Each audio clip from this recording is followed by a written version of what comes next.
Good morning, everyone. It being 10 o'clock, I'd like to call the meeting of the House Game and Fisheries Committee to order. The purpose of this meeting is to discuss the 2019 Performance Audit and the subsequent recommendations that were made by the Department of the Auditor General. Members, we're going to go this route on the agenda. We're going to hear first from the Director of the Game and Fisheries Committee. Then we will go straight to members for questions, comments, etc. The chairs will reserve any questions and comments for the end after we hear from any members. Okay, and then we will get started. Director, if you would introduce yourself. Oh, sorry, I apologize. Roll call.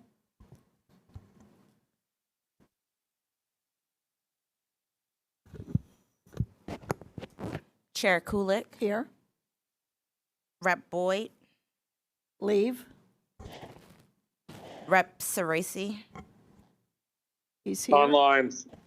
Good morning, Rep. Rep Deloso. Leave. Rep Friel. Rep Gergley. Leave. Rep Guyrol. Garol. Leave. Rep Haddock. Here. Rep Hohenstein. Here. Rep Kazim. Leave. Rep McNeil. Rep Mirsky. Leave. Rep Paelli. Rep Still. Leave. Chair Maloney. Here. Rep Banta. Leave. Rep Cabell.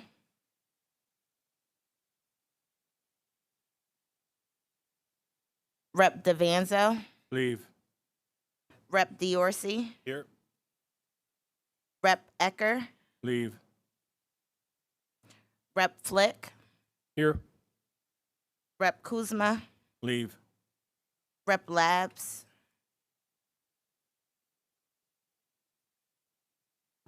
Rep Olsummer. Here. And Rep Wentling.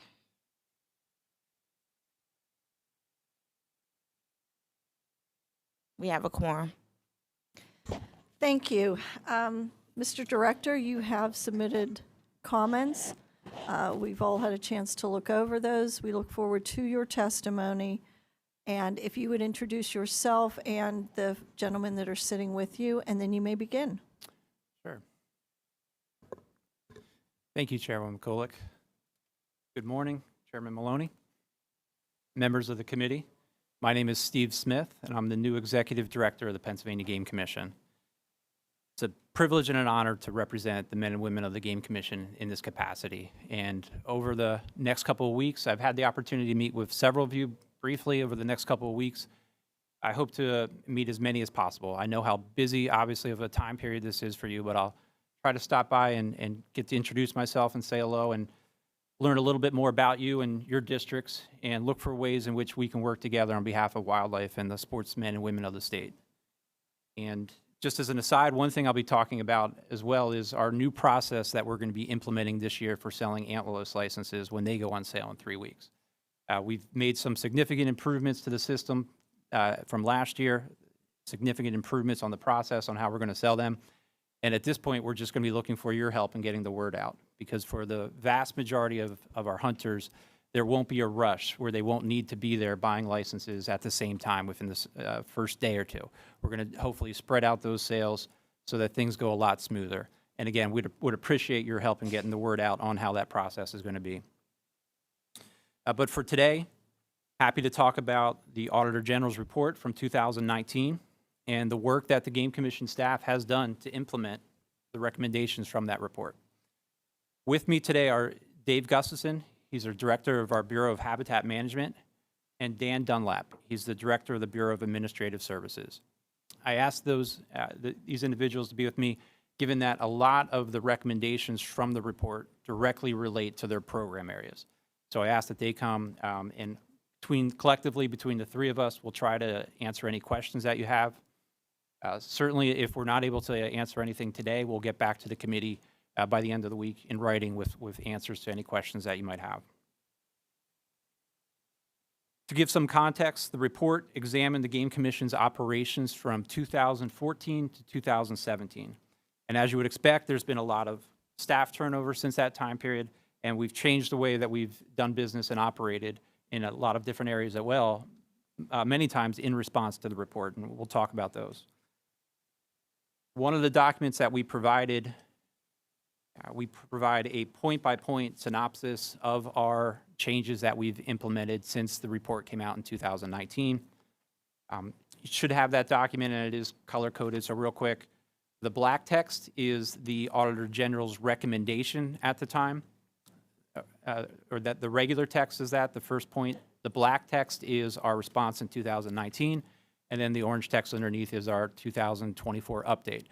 So we provide that point-by-point synopsis so you can really track our progress over the past 5 years on how we've done on each individual point.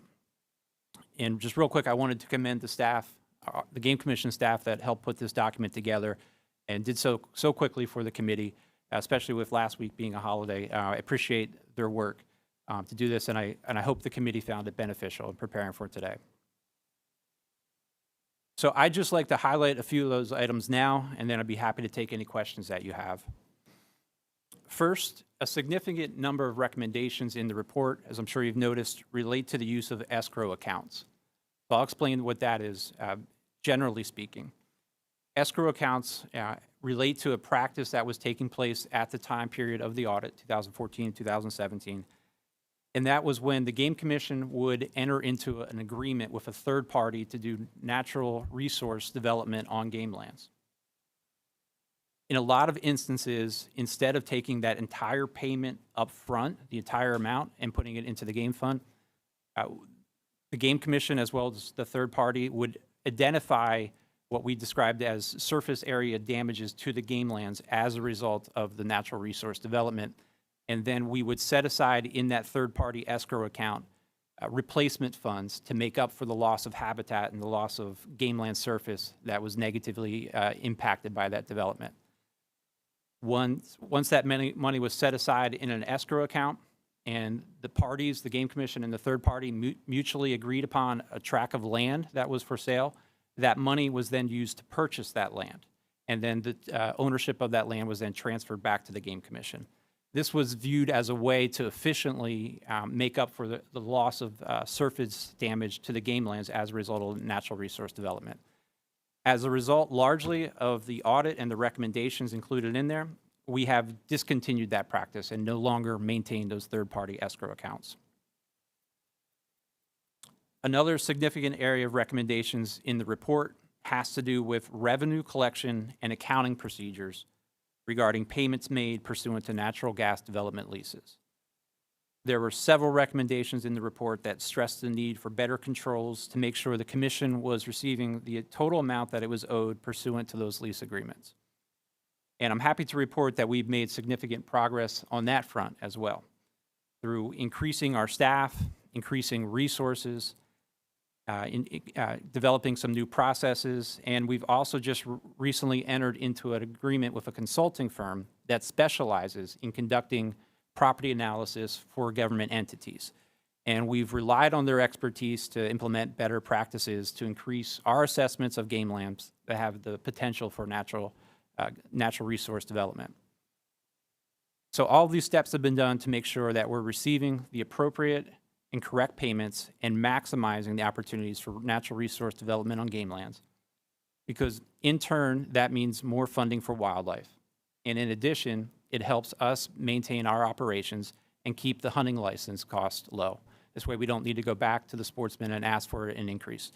The hunting license in Pennsylvania is already one of, if not the cheapest in the country, and we're proud of the fact that we've been able to maintain it at that level, and it's largely due to the natural resource development on game lands. One other area that I think is worth noting are the recommendations in number 10 and 11 for issue number 1. And these are recommendations that the Game Commission institute programs to increase the number of hunting licenses sold. I'm pleased to report that we've made significant progress on that front as well. And the reason those recommendations were included in the report was because at the time it was done, the Game Commission was on a steady downward decline as far as license sales. We had gone from about 940,000 general hunting licenses sold in 2014 to 850,000 sold in 2019. But since that time, license sales have generally, over that period since the audit, remained consistent. Again, at 850,000 in 2019 to 852,000 as of Friday for this year. So we think there's several reasons why that's taken place. Things like starting seasons on dates that allow for more participation, expanding hunting opportunities for a variety of species, increasing our marketing efforts, and making hunter-trapper education classes more convenient and more accessible. And I would also add that the General Assembly has helped significantly in this regard by passing a law to allow for 3 days of hunting to take place on Sundays. I think it's through the joint efforts of the legislature, this committee, as well as the commission, that we've been able to report and see significant progress on this front, which is critically important. And then finally, the last section that I'll highlight right now is issue area number 5, which related to the issuance of vehicles. So in preparing for this committee or for this hearing and doing our internal review, we've identified this as an area that potentially needs additional attention moving forward. The Commonwealth has set utilization standards that determine who is eligible to be assigned a permanent vehicle, meaning a vehicle that an employee can take home with them and then to their residence and then drive back and forth to their place of work. One thing that we'd like to do is just tighten up our process to make sure that the employees, and largely referring to non-law enforcement employees, I just want to make sure that's clear, but we want to make sure the employees who have been issued a permanent vehicle are meeting those utilization standards set by the Commonwealth through the Department of General Services. I fully expect that once we do this analysis, which is ongoing right now, I fully expect that once we've completed, we'll find that for the majority of our employees, they have met that threshold. The issue that we have is in preparing for this and doing our homework essentially is that we just don't have the justification yet. We don't have the documentation. So we've identified that as an issue area that needs improvement, and we're working on it right now to correct it. And I'd be happy to report back to the committee later on with the results of that. I think for now, those are the ones that I wanted to highlight. I certainly understand that there potentially be some questions, so I wanted to make sure there's an opportunity to do that. But thank you for your time, and look forward to, again, meeting with you and talking with you on this issue as well as any other issues that come up. Thank you. Thank you. All right, we're going to now go to questions from our members. We will start with Representative Hohenstein. Thank you, Chair. Thank you, Mr. Smith. I want to preface questions by just noting for you, I've been in conversation with one of the commissioners who handles Southeast, Todd Pride. Okay. And he had some very good things to say about you, and I do hope that despite the manner in which you had to assume this position, we are going to be able to find some good, strong common ground. My biggest focus in this is appropriate accounting for public funds. And I have to say I've been disturbed by the internal processes that have gotten us to this point. And again, no knock on you for being in this position. You're in a tough position. The manner in which you came forward and were immediately appointed with no discussion publicly, nothing happening publicly, that is something that's going to have to be addressed at some point, because it could very well be that you are absolutely the best person for this job, and you're going to be lauded for stepping into the gap and into the fire, But I'll tell you that in my 3+ years on this commission or on this committee, the Game Commission hasn't impressed me with its own internal procedures for how they communicate with us, and they need to do better, because I understand they're all technically volunteers, but a lot of the practices that I've been seeing coming from the commission really do concern me. And one of them does relate a little bit to what you just mentioned around the escrow accounts and getting third-party contractors. Because I know that there are some additional contracts, for instance, for lobbying, that the commission has been engaged with that, again, I think need to be addressed. And I think the different contracts that the commission is making with outside parties, especially given the nature of your predecessor's departure, need to be very heavily addressed. So with that in mind, I actually want to focus on the revenue sources that are coming from the oil, gas, and mineral lease agreements, and the idea that we need to make sure that there are regular deadlines, regular reporting, that the reporting of the self-reporting of the oil and gas and mineral industry is actually confirmed, and how it's confirmed, and then that the processing of those payments are made appropriately. So I'm going to ask, we have a whole bunch of different written questions that probably need more in-depth answers that we can get into this hearing, but I think the example of some of the questions are, what are your internal control systems within PGC to monitor the royalty payments that come in? Who are the staff that are dedicated? You indicated you're increasing staff. We need to know who they are, what their qualifications are, and how much of their time is assigned to this specific issue of royalty payment remittance. And then how are we assured that the self-reporting from the industry is accurate? And is that done, again, on what time basis? Is that done monthly, weekly, quarterly, yearly, or all of the above, or some of the above? And what's done?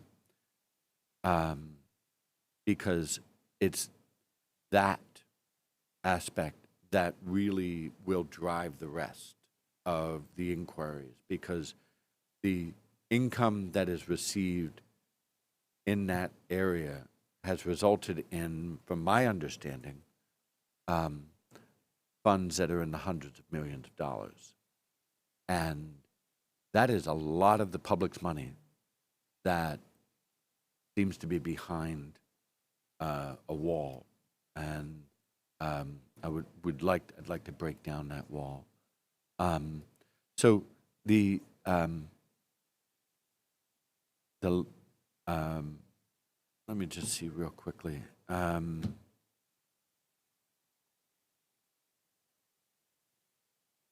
The use. I have one further question on escrow, but I'd like to have you answer me first on these general questions on the processing of payments, and then I have a question on the escrow account. Sure. Before I do so, if I could, I just wanted to touch on the issue that you brought up initially, increasing communications between the commission and the legislature, and this committee specifically. As I mentioned, I've had a chance to talk to a few members, and that issue seems to be continually coming up. enough so that we've certainly identified it as priority number one, essentially, is to improve this relationship. And the chair both chairs have made that abundantly clear as well, of there needs to be more transparency and there needs to be more communication. So I'm completely committed to that. I've asked the chairs as well to hold me accountable, to make sure it's taking place, to let me know if they see it's not, because we want to repair that relationship between the commission and the legislature. The Game Commission, our staff are doing great work. There's no doubt about it. We have some of the most dedicated, talented, devoted employees in the Commonwealth. They're doing amazing work on the ground. They're using the resources to benefit wildlife, to benefit sportsmen and women. So we just need to do a better job of making sure you're aware of that, seeing that it's taking place. Be glad to get you out into the field to see some of the work that they're doing, because it's an amazing thing. And I think anybody who cares about wildlife and cares about the future of hunting would be proud of it. So looking forward to having those conversations with you to increase your comfort level that we're using the money and using the resources that we have appropriately.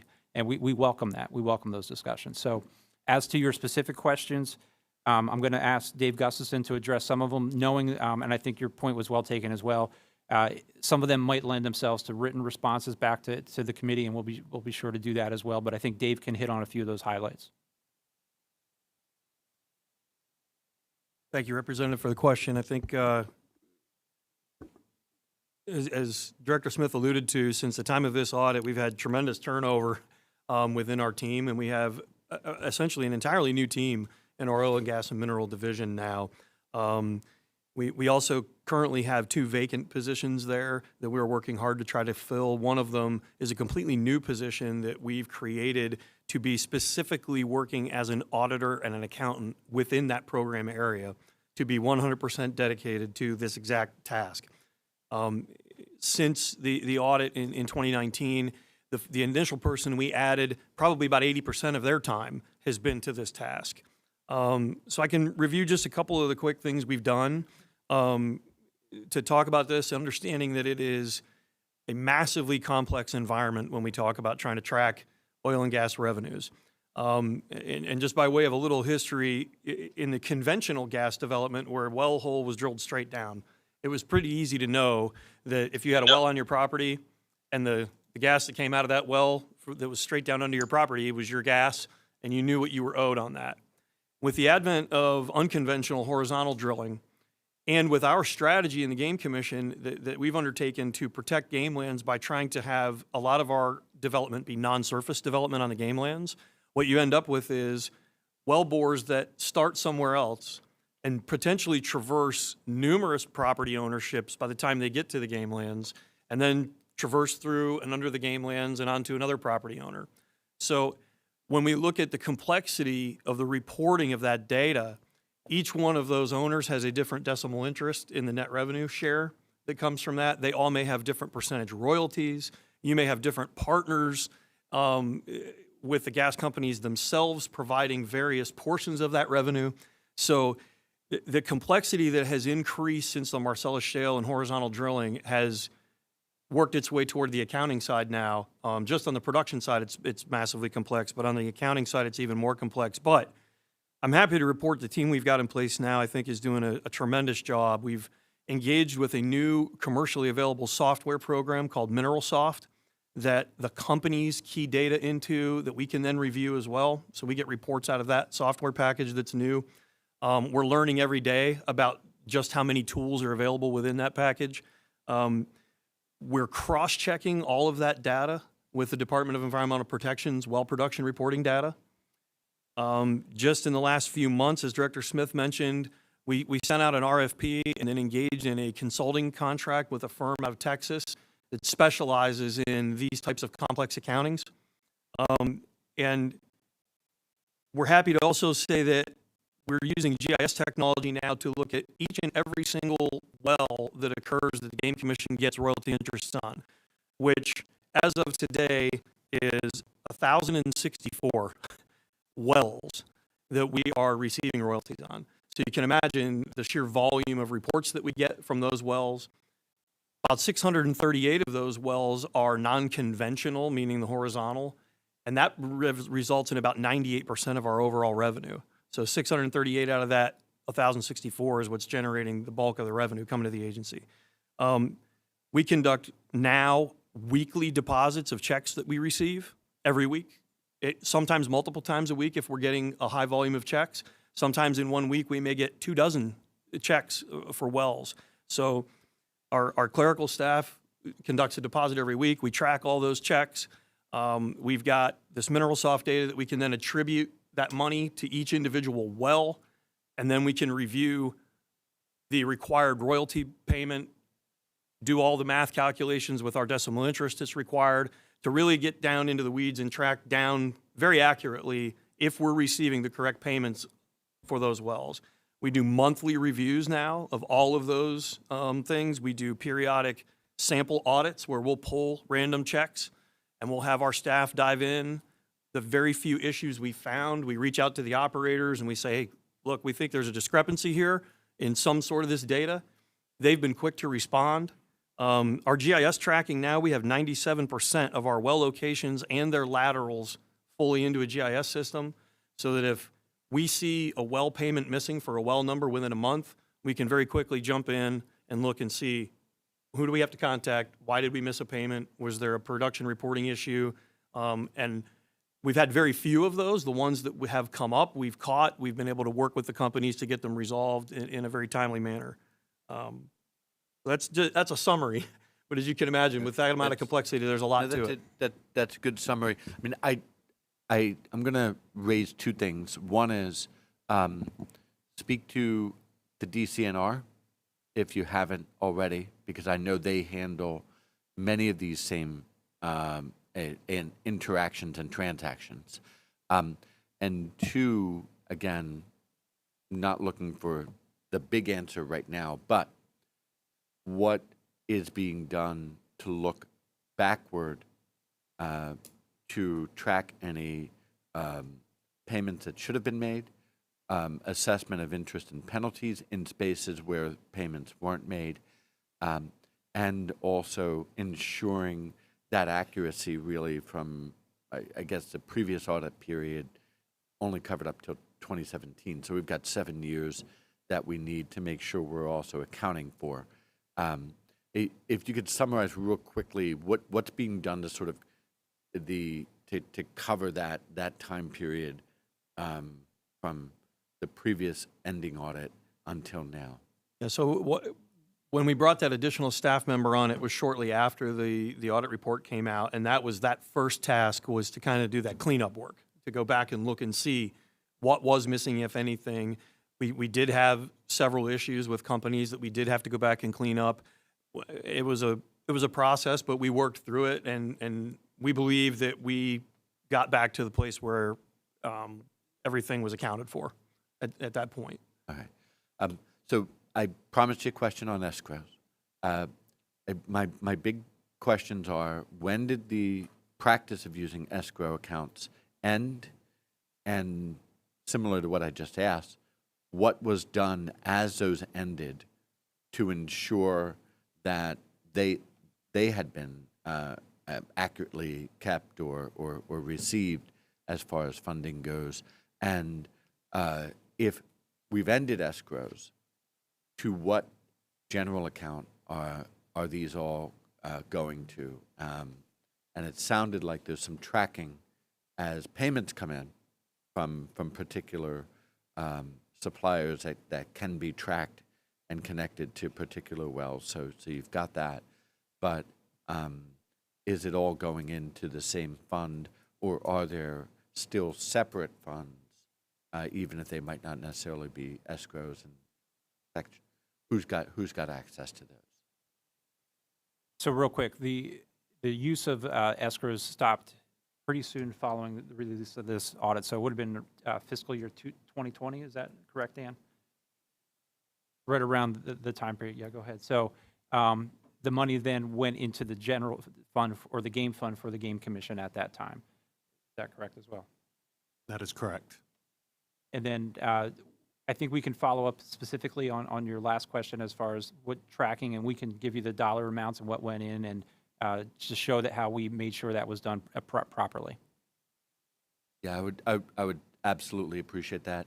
And Chair, understanding that everybody's got a lot of questions, I'm going to cede the floor for now, but I do look forward to having this being a continuing conversation and would encourage, I think, actually potentially a regular meeting, whether it's a publicly sunshine meeting, but at least a regular meeting with the chairs of this committee and yourself, Mr. Smith, and any essential staff. Thank you. Rep. Haddock.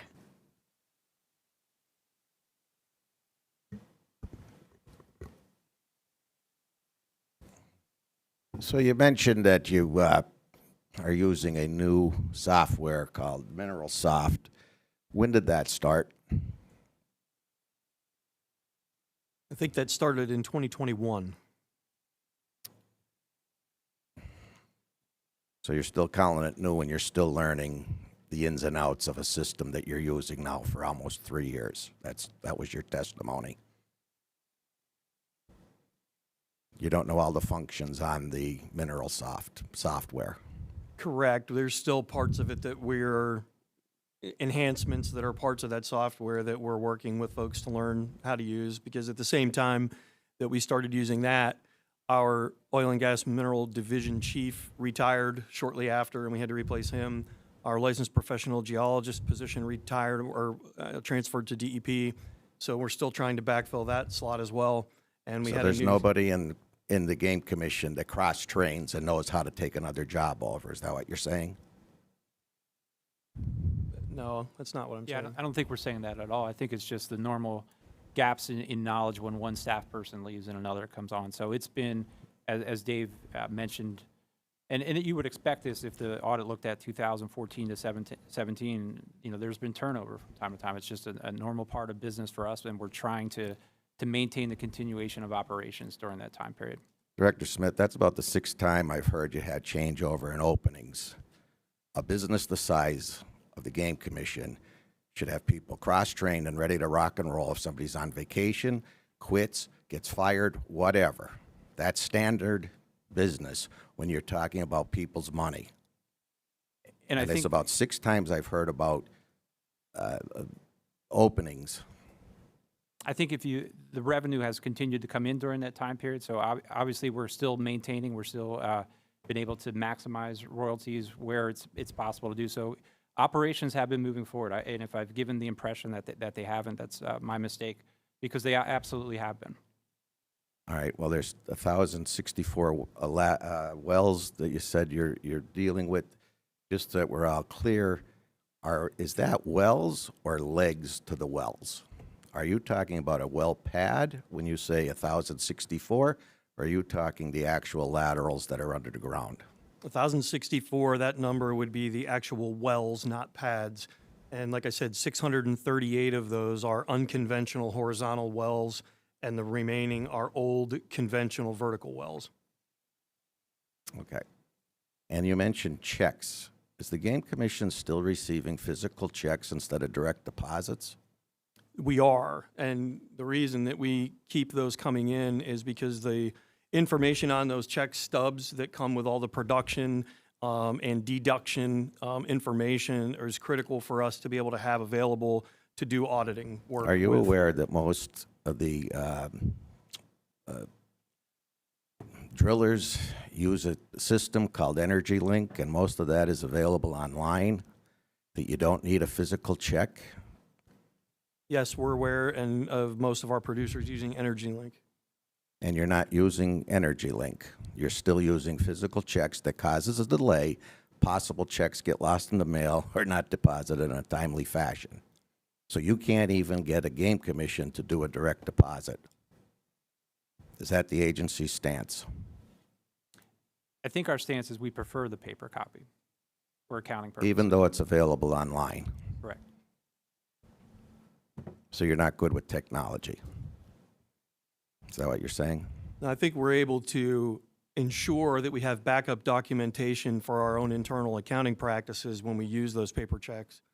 And when we cross-reference and run our monthly reports, we're able to use that documentation as backup if and when we find issues that we need to address with the operators. If all we had was the electronic data, it would make that a little more difficult for us to conduct All those that audits. data is there. You're talking to a man that runs a business that deals with royalties.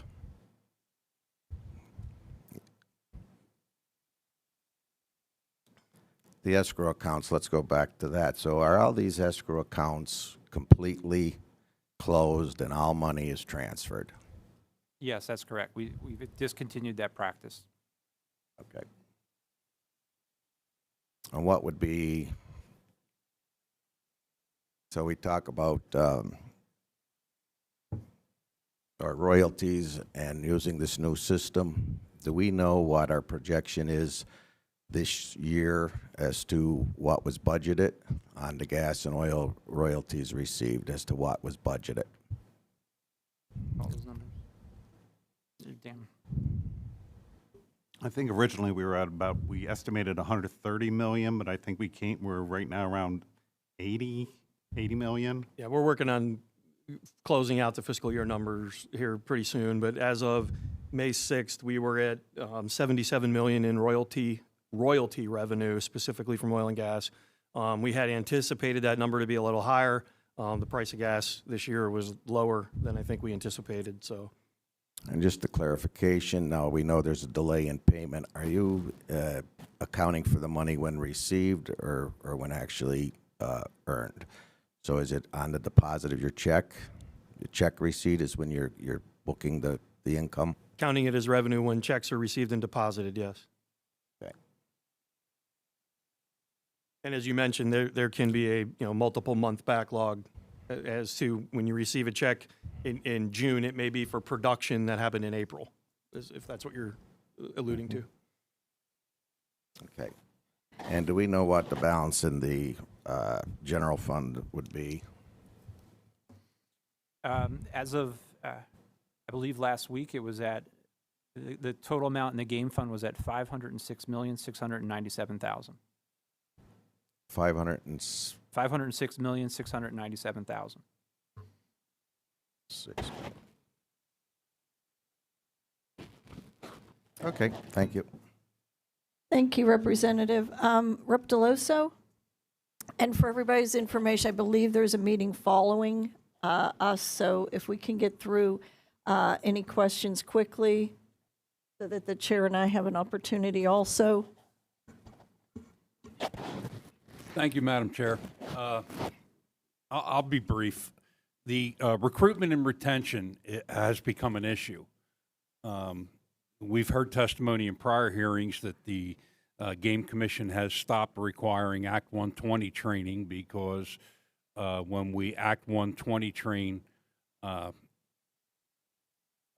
hirees tend to take their 120 cert and leave for,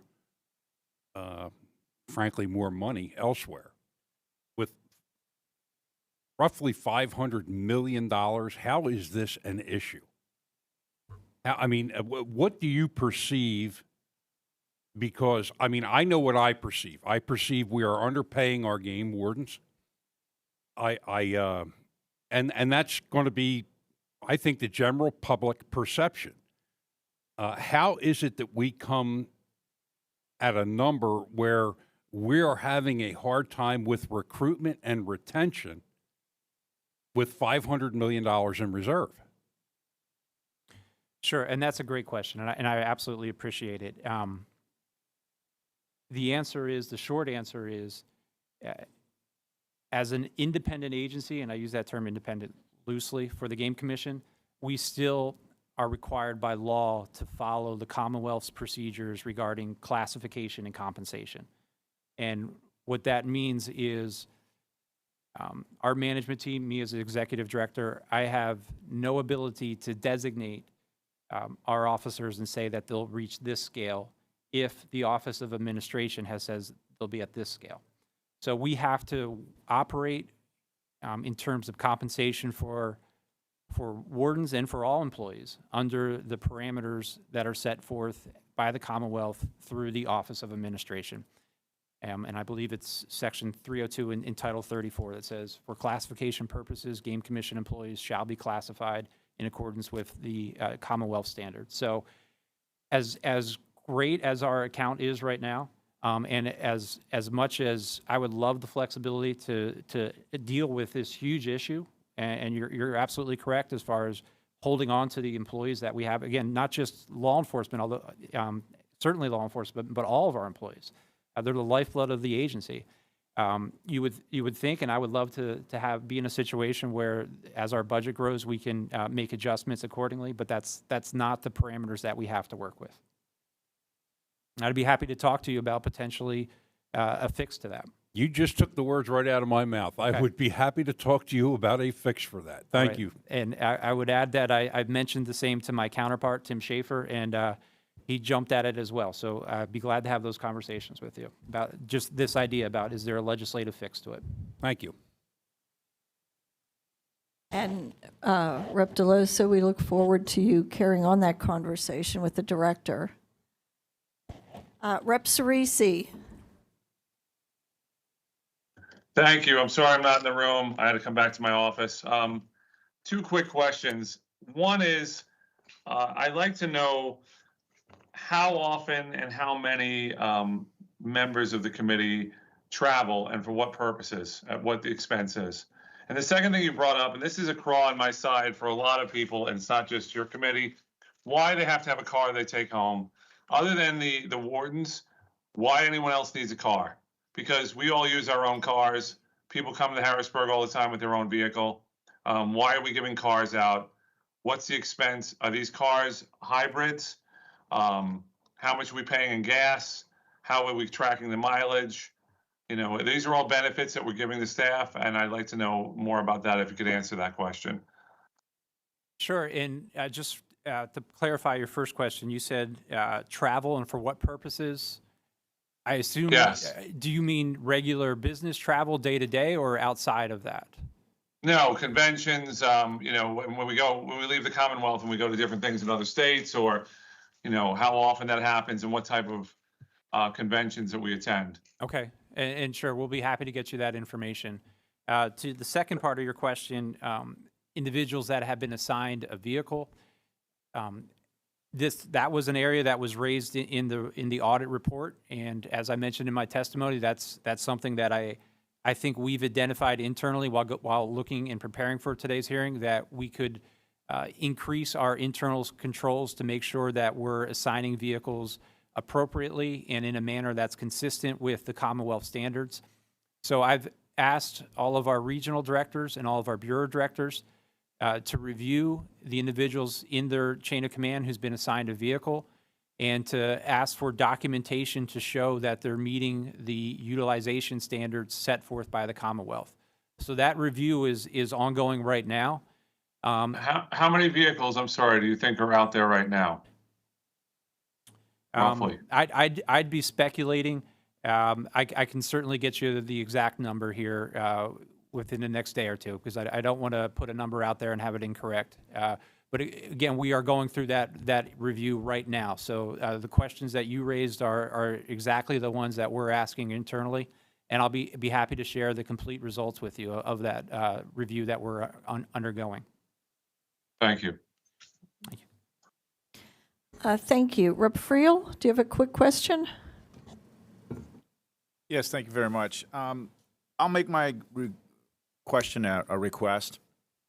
In the recommendations for the issue area 4, and this has to do with the type of work you do to improve habitat and to acquire habitat, Yeah. and you mentioned you put policies and procedures in place. Can you do two things? Can you put and share with us those SOPs, those policies specific to this committee? And could you issue a report as to how those funds have been used to improve habitat and delineate between private game lands and public game lands and the amount spent over each fiscal year? Absolutely. We'd be glad to get you that information. Absolutely. Thank you very Again, much. to members of the committee, be glad. Also, would love the opportunity to show you some of the work that we're doing on the ground for habitat, because the Game Commission is doing incredible things. We have amazing staff, and we're using the resources that we've been able to acquire in the past couple of years, this windfall, essentially. We've been turning around and putting it into wildlife habitat. So be glad to show you this information and even give you a firsthand account of what we're doing. Yeah, that'd be great. I just want to understand just how how it's done, what the procedures are, who makes those decisions, how they're evaluated, and then what actually has taken place over the years, so we can see that. Okay. That'd be great. Absolutely. Thank you. Thank you. Thank you. And I want to welcome Representative Devanza and Representative Steele to the meeting. And Rep. Steele, do you have a quick question?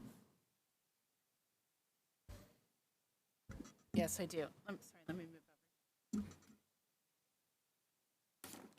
over. First of all, thank you for the testimony. It was very informative. A couple things that are really encouraging are, one, your response to Rep. Deloso's question. That's something that many members of this committee care a lot about, that your officers are fairly compensated. So excited to hear those conversations are moving forward.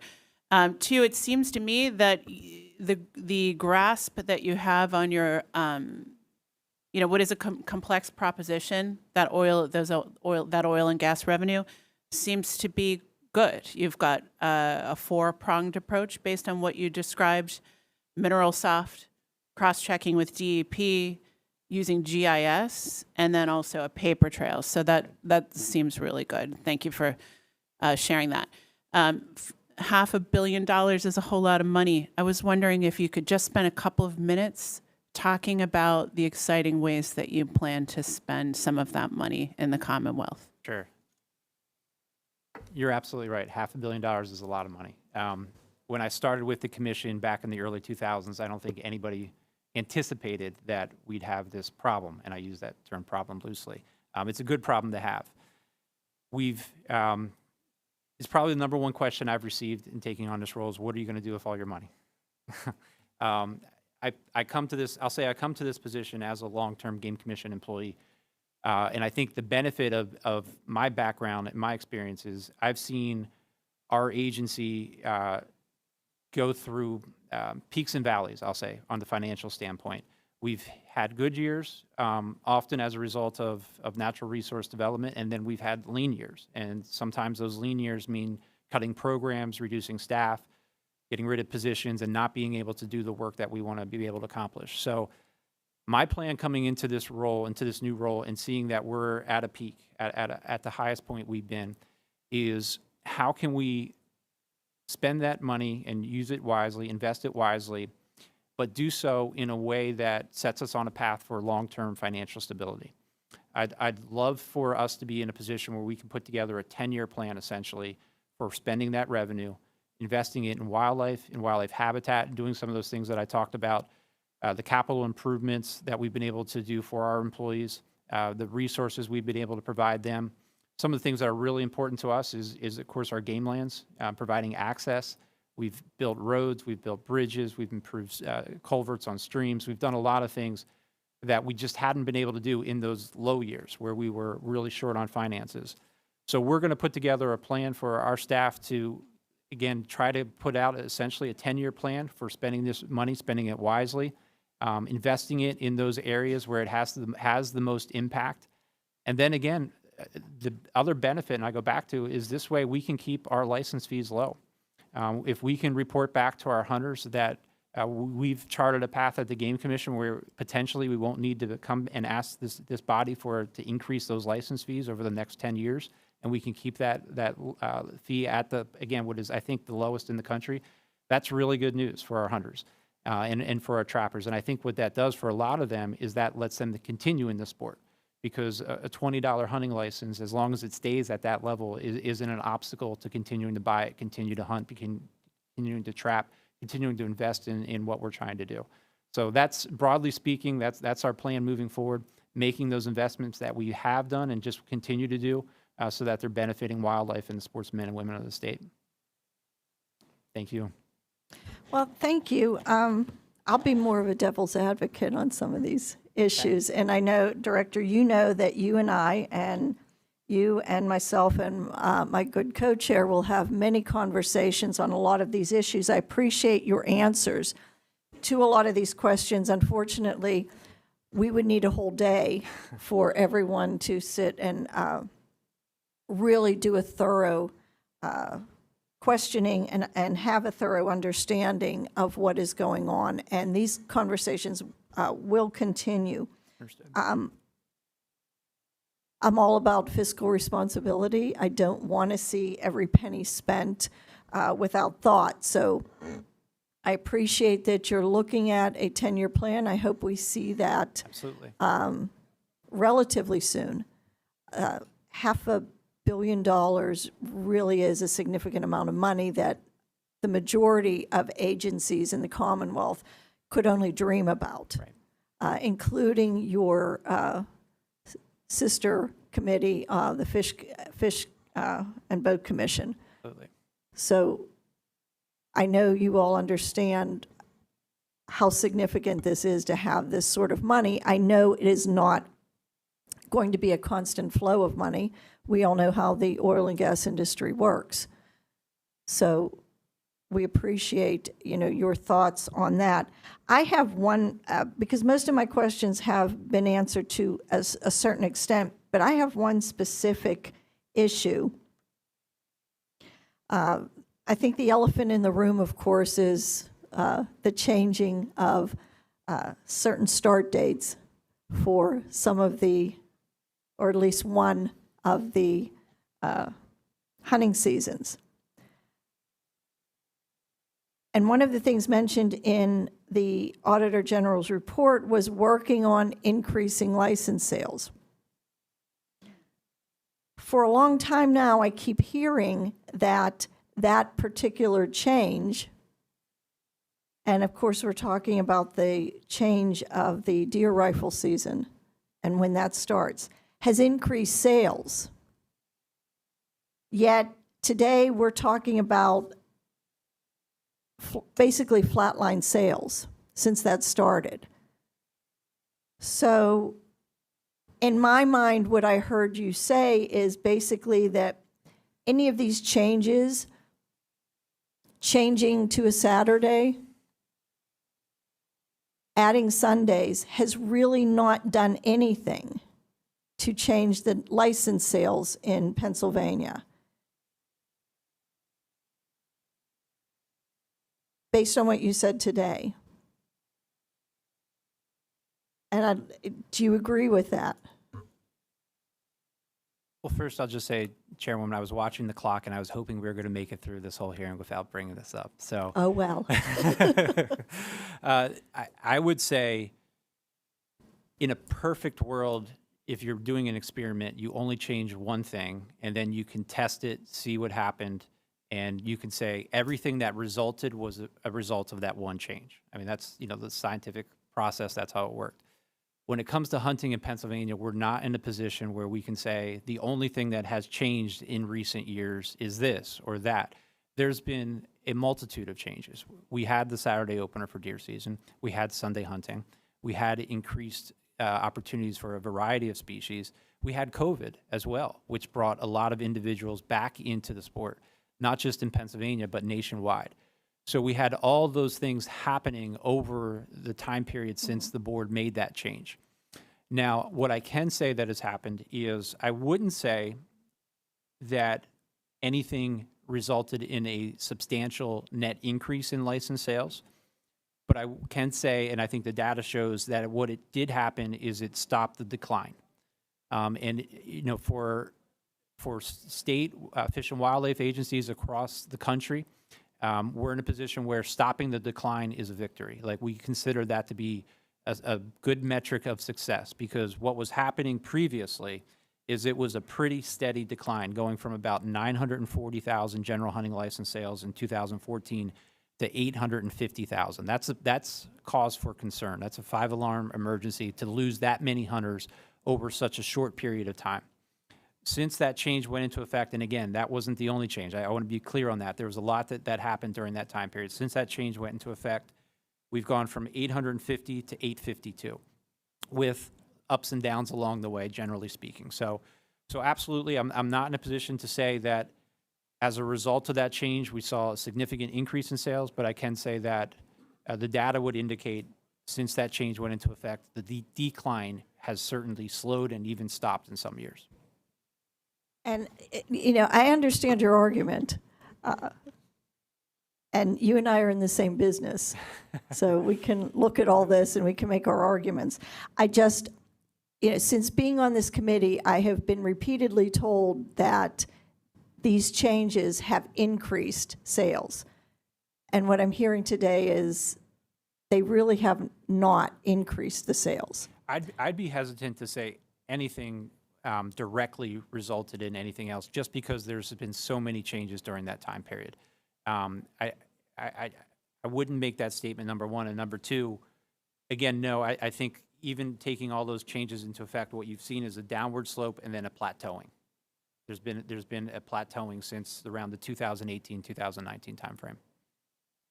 All right, thank you. I'm going to let the chair close us out. We have 5 minutes left. I'm going to hand it over to Chair Maloney, and then we will close out the meeting. Thank you, Madam Chair. Very unfortunate that I'm limited to a 5-minute piece here, only because of the nature of this rooms and issues here. But I'm going to go over a few things, maybe for my colleagues' help, and what I'm going to ask publicly and basically state is that this is a good follow-up, something that didn't happen for 5 years, something that you folks didn't like that I initiated. And I have a lot of the text message and conversation that came from out of the agency, ridicule and Dave Maloney, because he wanted to know how the sportsmen were being served. So having said that, there's going to be a lot of follow-up questions that I'm going to highlight. I'm going to share with all my colleagues, and then we're going to expect answers. And I just want to hit on a couple things, especially since I heard some conversation today about the money. First and foremost, I want to make sure that the sportsmen in Pennsylvania and my colleagues sitting here know that this isn't an appropriation money grab bucket of money. This is sportsmen's funds. There's a point in which it's great that we have an independent agency as long as they're accountable. We're here today because the accountability has lacked.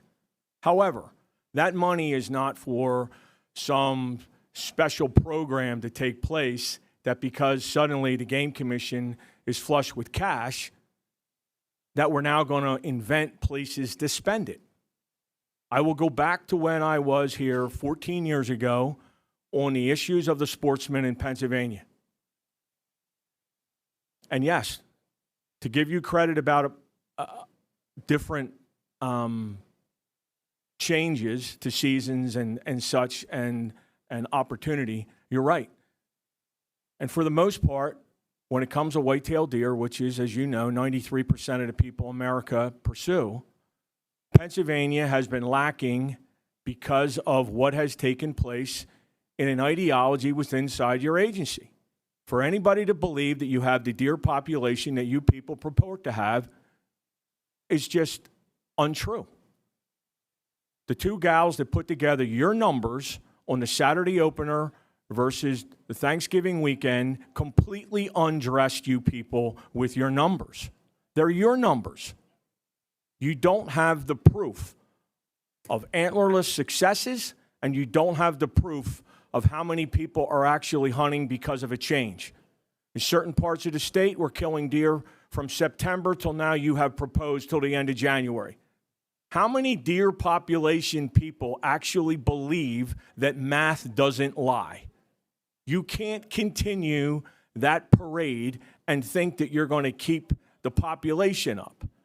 There are hot spots, we'll all agree. But I'm going to give you a proposal, something for you to think about. And we have talked about a lot of legislation and different things. I've been in contact with the governor's office. I don't get really great communication from that office. However, there are things that we have proposed about the salary increases, the fact that there's such a toxic environment inside of certain places within the Game Commission that shouldn't happen. And I'm not surprised that so many people have left. I do have conversation with a lot of people before some of you people were ever hired. So there is a great agency that I think has got off the tracks. And I think for 14 years of me, I'm just glad that we're having these conversations today because many of it has gone by the wayside and not listened to.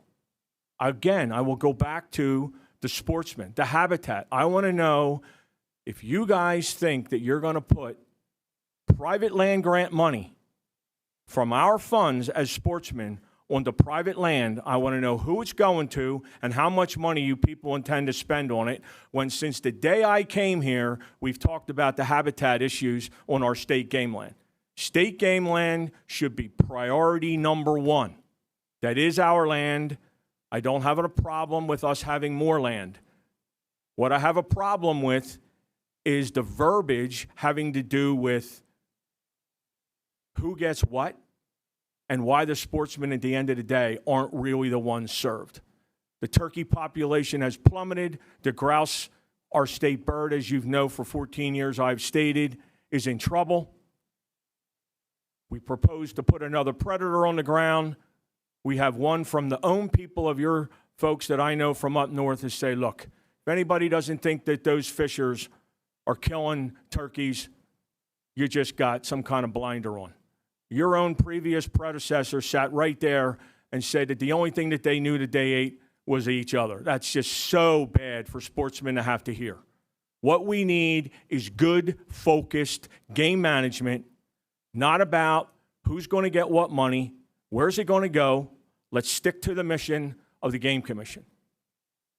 I can't get past a day without getting an email or a phone call from somebody across the state of Pennsylvania having to do with issues within the agency. I don't get that with the Fish Commission. And quite frankly, if I do, it gets resolved. But I'll remind you that I have text messages and I have emails of the people who have resisted me from day one when I came in here. And some of you sitting there at that table know who you are. And this is what I'm going to tell you. It's about time we have light shined on an agency that should be providing for the sportsmen. I'd like to know, who is the company from Texas that you consulted with? What is that name? Netherlands Sewell Associates Incorporated. All right, thank you. I appreciate that. So I want to go back to another piece of game that has been a hot spot for a lot of people in Pennsylvania, and that's the pheasants.